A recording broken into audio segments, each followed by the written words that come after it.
আপনাদের সকলের কাছে আমার একটি অনুরোধ, আপনাদের সহকর্মী হিসাবে আপনাদের কাছে এটি আমার অনুরোধ, আপনাদের নেতা হিসাবে আপনাদের প্রতি এটি আমার নির্দেশ। আজকের পর থেকে দয়া করে আমার নাম যখন কেউ বলবেন, কেউ দেশ নায়ক, রাষ্ট্রনায়ক, এই কথাগুলো দয়া করে কেউ ব্যবহার করবেন না। যে আমরা রাতারাতি সবকিছু করে ফেলতে পারবো না, আপনি আমি করতে পারবো না। দেশটি আমাদের সবার, আমাদের সকলকে মিলে কাজ করতে হবে।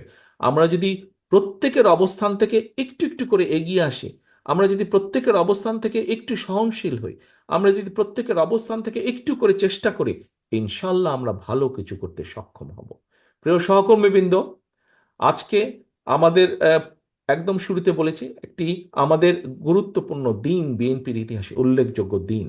আপনারা এখানে এসছেন, আজকে আপনারা যা শিখেছেন, আজকে আপনারা যা জেনেছেন, দেশ নিয়ে, দেশের মানুষকে নিয়ে যা আমরা করতে চাই, আপনাদের কাছে আমার অনুরোধ, এটি এই ঘরের মধ্যে রাখবেন না, এটিকে পথে প্রান্তরে প্রান্তিক মানুষের কাছ পর্যন্ত ছড়িয়ে দিতে হবে। আপনার অধীনে প্রত্যেকটি নেতা, প্রত্যেকটি কর্মীকে 31 দফার মাধ্যমে মানুষের কাছে পাঠিয়ে দিন, মানুষের কাছে বোঝান, মানুষকে বলুন যে মানুষকে নিয়ে আমরা এইভাবে দেশ গড়তে চাই।